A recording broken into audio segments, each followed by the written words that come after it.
Assalamualaikum warahmatullahi wabarakatuh. Perkenalkan, kami dari kelompok 111 MIPA 6 SMA Negeri 1 Kota Cirebon, tahun pelajaran 2020-2021. Di video kali ini, kami akan mempresentasikan materi tentang prinsip ekonomi dalam Islam.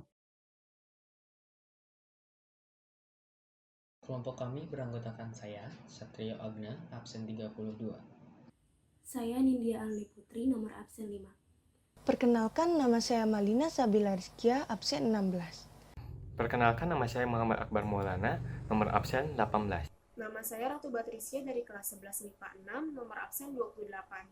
Perkenalkan, nama saya Rify Valen Aziz dari kelas 11 MIPA 6. Pada presentasi kali ini, kami akan menjelaskan beberapa hal yang berkaitan dengan prinsip ekonomi Islam. Yang pertama adalah pengertian ekonomi Islam. Lalu, penjabaran prinsip ekonomi Islam.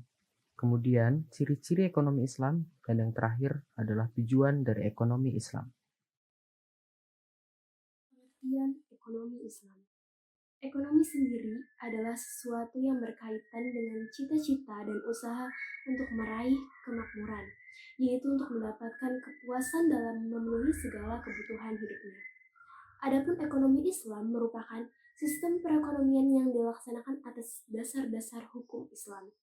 Di dalam ilmu fikih, ekonomi Islam merupakan bagian dari bab muamalah. Ekonomi Islam tersebut mengatur hubungan antara seseorang dan orang lain, baik seseorang itu pribadi tertentu maupun berbentuk badan hukum. Contoh ekonomi Islam atau muamalah yang diatur oleh hukum Islam adalah transaksi jual beli, sewa menyewa, perserikatan di dalam pertanian dan perdagangan, serta usaha perbankan dan asuransi yang Islami. Di sini saya akan menjelaskan tentang prinsip-prinsip ekonomi Islam dengan metode 5W1H. Yang pertama ada apa? Apa sih yang disebut dengan ekonomi Islam?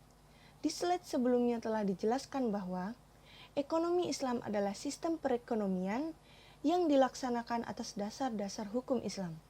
Contohnya yaitu transaksi jual beli, sewa menyewa, perdagangan, serta asuransi yang Islami. Yang kedua ada siapa? Siapa aja sih yang harus mengetahuinya dan apa hukumnya? Jawabannya adalah setiap muslim wajib mengetahui dan melaksanakan ekonomi Islam. Yang ketiga ada kenapa?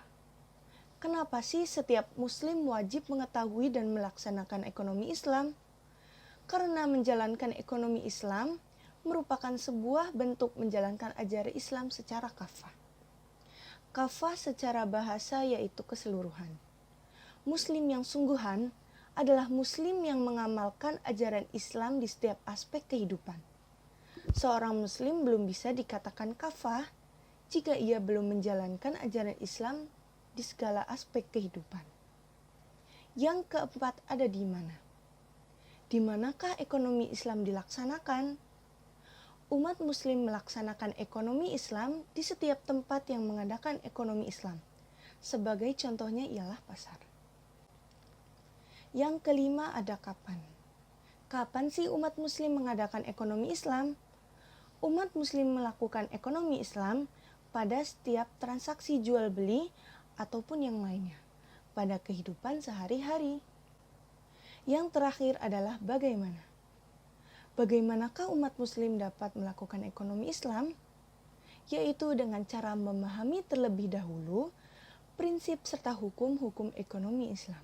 Prinsip ekonomi Islam yang pertama mengikat. Setiap transaksi pada dasarnya mengikat orang yang melakukan transaksi, kecuali menyimpang dari hukum syariat.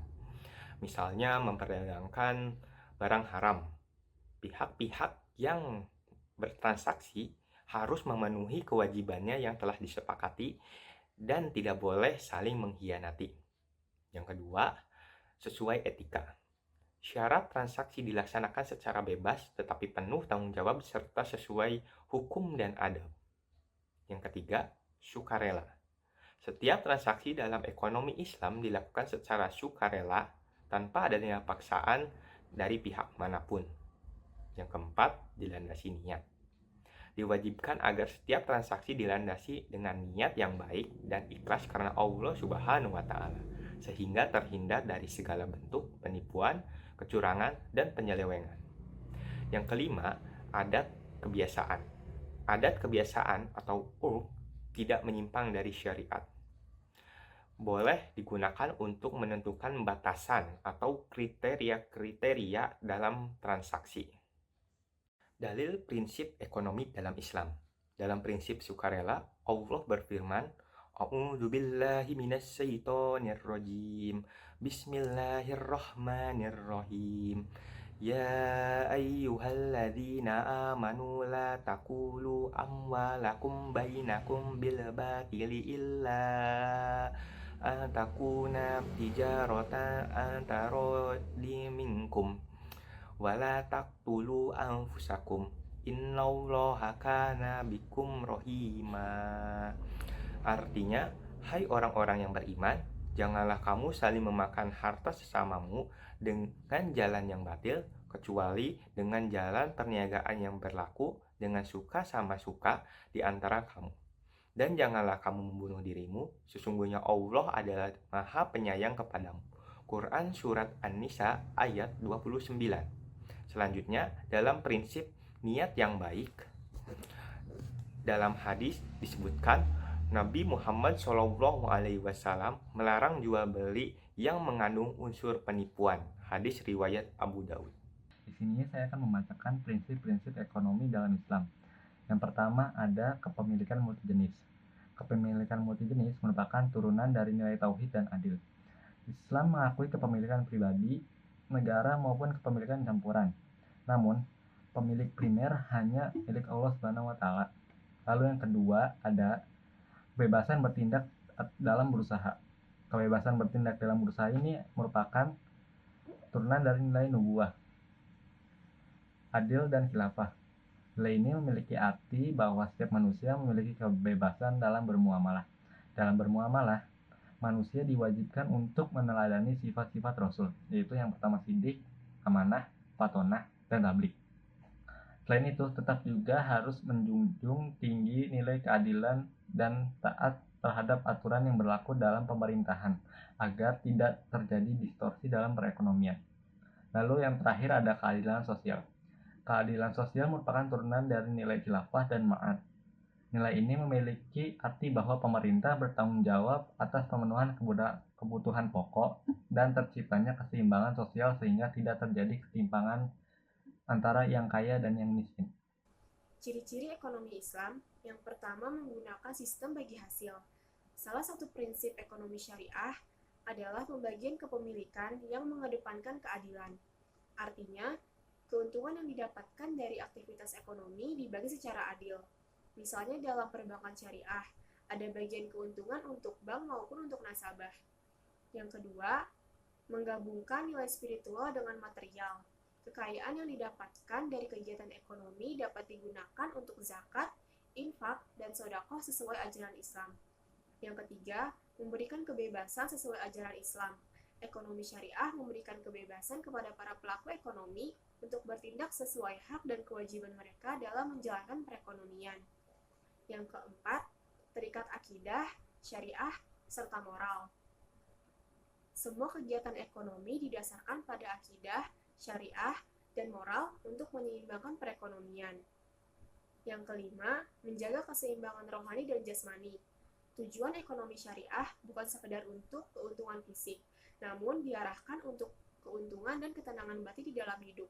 Yang keenam, larang praktik riba. Salah satu bentuk riba adalah penambahan pembayaran yang dilakukan oleh orang yang memiliki harta kepada orang yang meminjam hartanya karena pengunduran janji pembayaran oleh pinjaman dari waktu yang telah ditentukan. Tujuan ekonomi Islam. Tujuan ekonomi Islam dibagi menjadi 4 poin.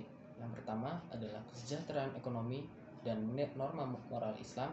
Kemudian yang kedua adalah persaudaraan dan keadilan. Kemudian yang ketiga kesetaraan distribusi pendapatan. Dan yang terakhir adalah kebebasan individu. Pada poin pertama dijelaskan bahwa Islam menghendaki agar setiap manusia mencari rahmat Allah dengan tidak menghalangi orang lain untuk mendapatkan kemajuan dan kesejahteraan. Bahkan, setiap manusia hendaknya bisa melakukan tindakan ekonomi dalam konteks membagi kemaslahatan untuk kesejahteraan bersama. Islam melarang seseorang meminta-minta dan mendorong seseorang untuk bisa berbuat menghidupi diri dan keluarganya. Itulah mengapa salah satu tujuan ekonomi masyarakat Islam adalah mewujudkan lingkungan ekonomi sehingga setiap manusia mendapatkan kesempatan kerja sesuai dengan kemampuannya. Kemudian selanjutnya ada poin kedua, persaudaraan dan keadilan. Manusia berasal dari satu ayah dan satu ibu.